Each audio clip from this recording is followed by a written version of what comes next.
soon as the truck gets the air built, I'm going to go ahead and pull it on through and get everything turned around, get it put where it needs to be so we can get to sandblasting on it.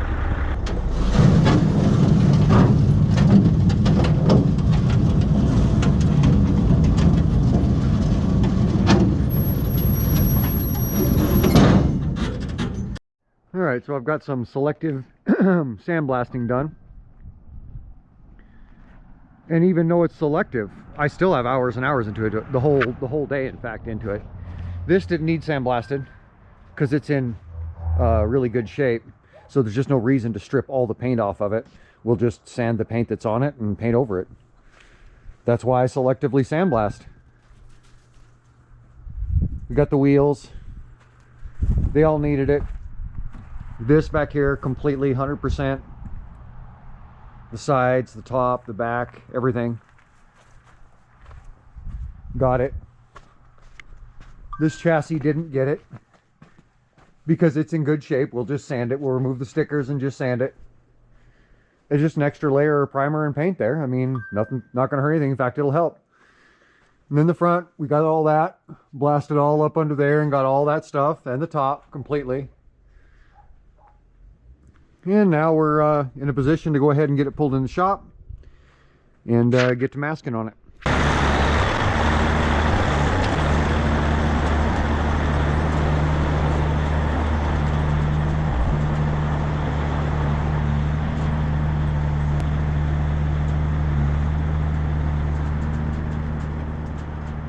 And once again, this is a stretch trailer, and once again, it's much longer than my shop.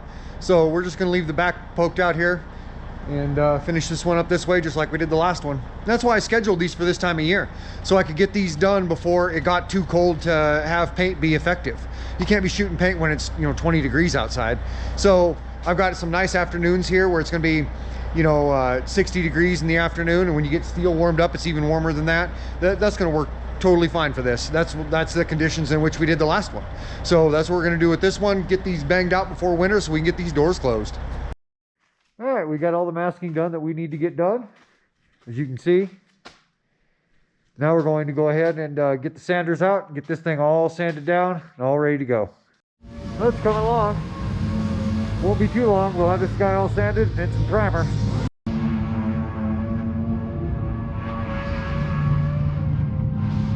I'm just down there right now scratching all these details with scratch pads. That's what happens when you only selectively sandblast. You have to get down there and actually scratch that stuff. So that's what I'm busy doing. We can only run 2 DAs in the shop at a time on this air compressor. That's the other one.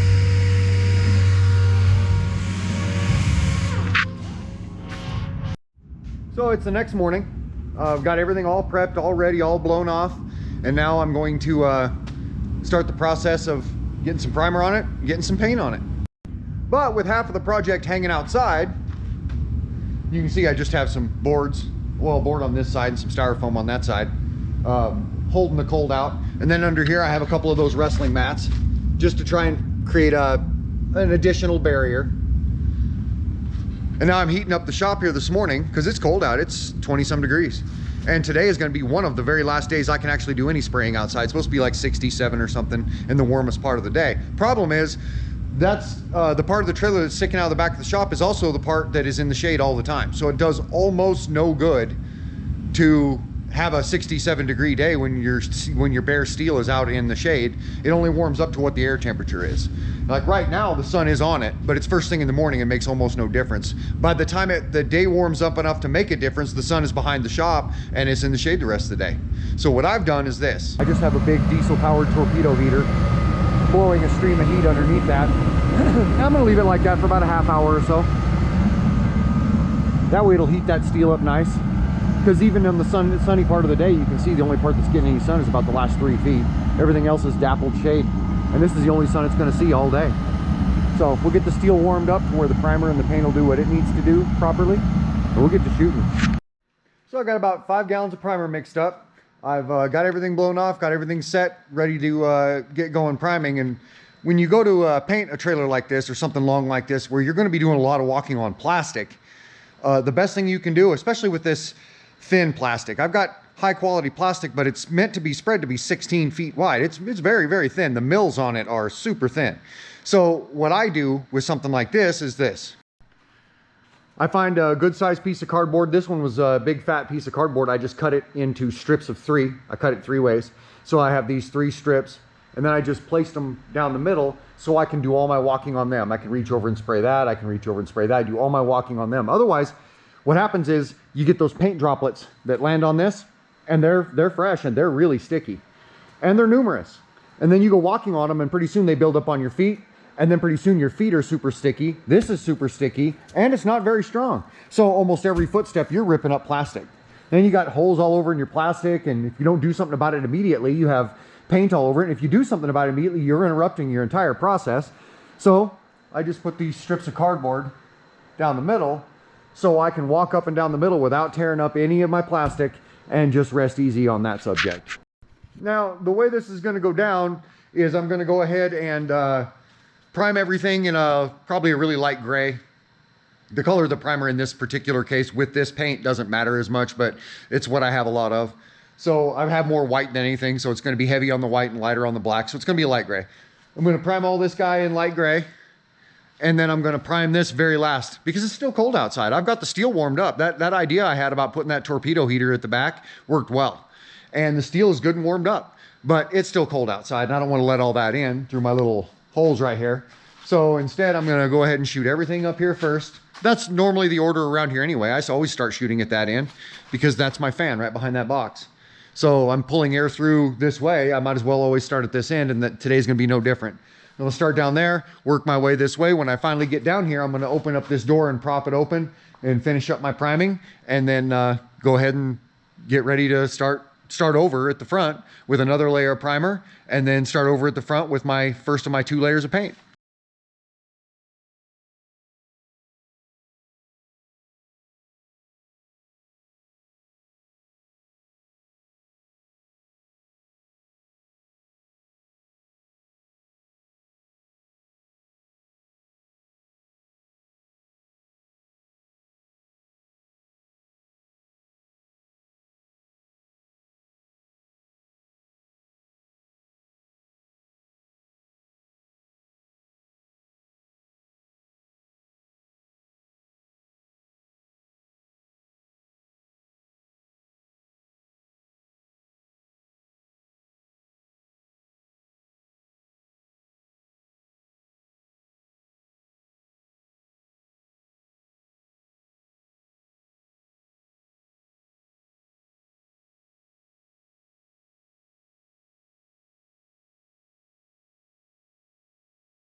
All right, so I'm gonna go spend my evening stopping crime, and this can go ahead and cure out. So it's first thing here the next morning. Got this guy shot yesterday. Boys are gonna be here any minute. We're gonna go ahead and unmask it, put everything back together, get it pulled outside. So we're getting it all unmasked, getting some touch-up done. Got the pins touched up, the tops needed painted. Got them all put in place. Won't be long, we'll have this guy ready to go. So what I'm going to do here is take all my patches off. I put on half a dozen patches just so we wouldn't twist our ankles and trip falling on this thing. There's a few holes in it that are just about the size you could slip in them. So we put some low profile patches on it. I'm going to go ahead and take all those off because every one of them is screwed in place. And we'll be done with this part of it. Just got to put this bar back over here where it goes.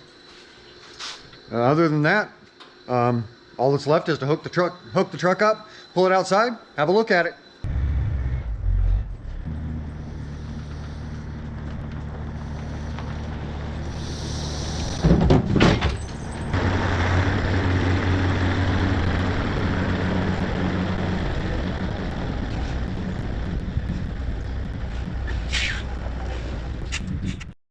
So you guys want to see me pull this thing back in? All right, check this out.